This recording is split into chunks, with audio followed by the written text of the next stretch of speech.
সাহাবায়ে কেরামের সামনে আরেক সাহাবা বলছে আমাদের মধ্যে শ্রেষ্ঠ হলো সিদ্দিক আকবর।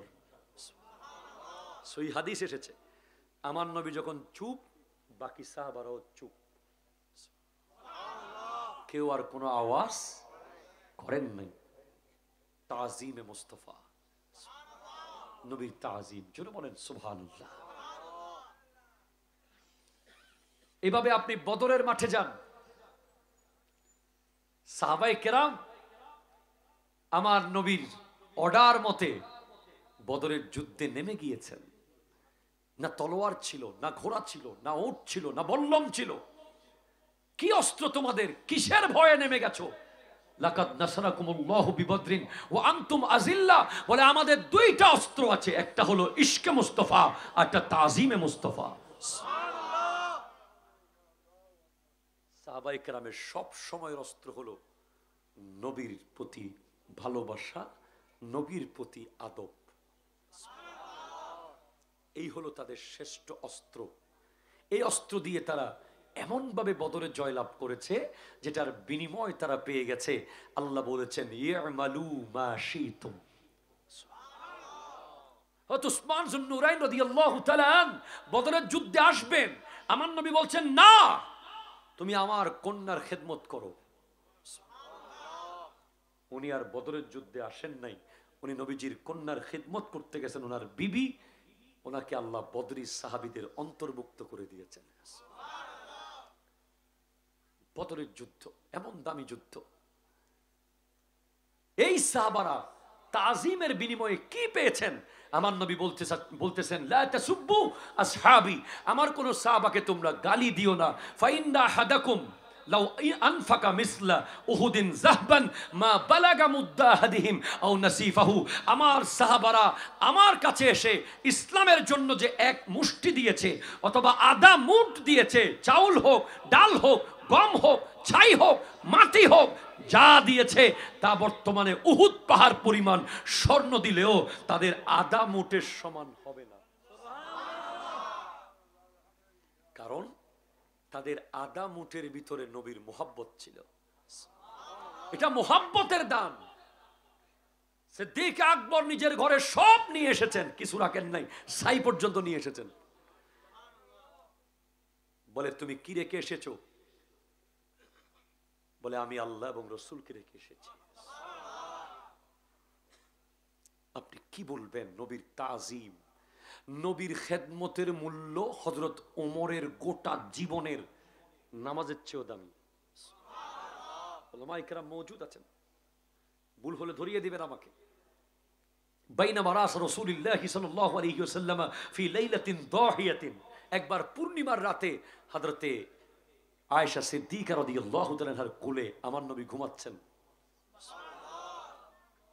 তখন তিনি জিজ্ঞেস করলেন যে আকাশে যত তারা আছে তত সওয়াব কার আমলনামায় আছে? বলে হযরত ওমরের। আমার নবী ওমর শব্দ বলতে এক সেকেন্ড দেরি করেন নাই।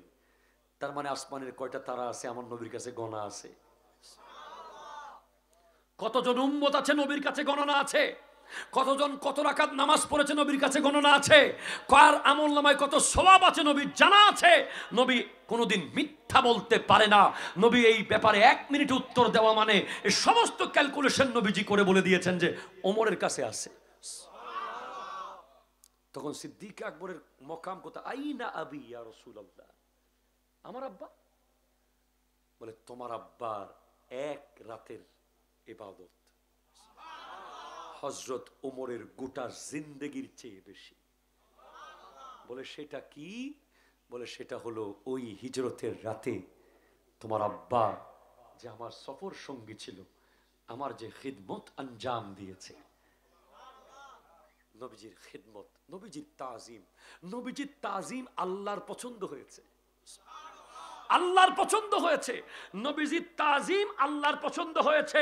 আল্লাহ বলছেন সানি ইসনাইনে, সানি ইসনাইনে, দো মে সে দোসরা, দো মে সে দোসরা, দুইজনের মধ্যে দ্বিতীয় জন। দ্বিতীয় জন হলো নবী, প্রথম জন সিদ্দিক আকবর। বলে কিভাবে সিদ্দিক আকবর প্রথম কেমনে হবে? প্রথম তো নবী হবে। বলেন না, গর্তে প্রবেশ করার দিক থেকে সিদ্দিক আকবর এক। আমার নবী 2।